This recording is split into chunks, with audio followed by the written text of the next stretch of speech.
Grammy-nominated rapper DMX has died after several days on life support. According to a statement from his family, he was just 50 years old. DMX, whose real name was Earl Simmons, was rushed to the hospital last Friday in cardiac arrest. His family says Earl was a warrior who fought till the very end. He loved his family with all his heart, and we cherish the times we spent with him. Joining me now to talk more about DMX, Touré, journalist and host of the podcast Touré Show. Touré, thanks so much for being here. Those of us who know him and listen to him know he had a distinct swagger and a tone. He had a bunch of #1 albums in the late 90s and the early 2000s. He also appeared in some movies. Tell us about the mark DMX made on the music industry and hip-hop culture as a whole. And some of our viewers might not know him. So if you could fill them in a little bit, too. I mean, you know, you're talking about a hip hop legend who released 2 albums in 1 year, and both of them went to #1. He had a distinctive style. He rhymed kind of slow for a New Yorker, but he had this deep growl and amazing communicator. So you really felt what he was talking about. And, you know, he's a person who was in an extraordinary amount of personal pain. You know, he grew up in the hood. He talked to me. I interviewed him for Rolling Stone when he was on top, and he talked to me about going to first grade with a lot of anger, a chip on his shoulder. He didn't have nice clothes. He didn't have a dad. He was mad at the other kids. Gets into a huge fight to where he's fighting the teacher. The principal had to pin him down. He ends up going into different institutions from age 7 to 14. And he still had this deep anger at his mother for putting him in those institutions, right? He was not talking to his mother at the time when I talked to him. I don't know if they resolved that or not, but he had a lot of anger toward her.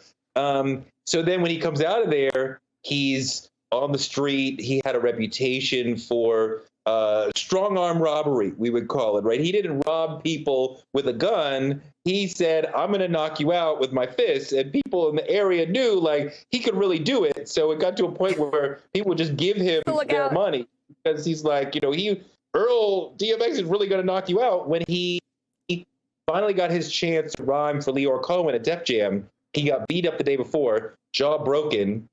He goes into rhyme with his jaw wired shut, but Leor could still feel the passion, the energy, you know, the pain inside him. And, you know, it's not somebody who just talked about the street and the party. He also talked a lot about Jesus in his music. So his Christianity was really important to him. So, I mean, just, you know, an incredible person. You touched on this. I mean, he was as well known for his signature bark on his hip hop tracks as for some of the trouble that he went through. His history with substance abuse, some of his run-ins with the law, as you mentioned. If you had to pick one thing that you feel like people will remember most about DMX, like, can you boil it down to, oh, they'll always say this about him? I mean, look, the sound of his voice, right? You could hear, you know, that deep growl from deep inside your chest, like, roar, like, just you would hear that without knowing who it was and immediately know who it was. And like that growl was really special. It would sort of spark a party at a club, but it also contained these layers of pain that he had come through, the trauma he'd come to, that we talked about, from being in the system, from being in the hood, from, you know, having addiction issues. All of that was baked into that. And yet, you know, when I was around him, he was a fun-loving person. We listened to a lot of Stephanie Mills, and like he would sing and dance and be kind of a clown. And so he could represent anger and pain to his fans through his music. He could also, like, you know, get everybody high energy and like energized, and yet, you know, really be the life of the party, you know, away from the booth.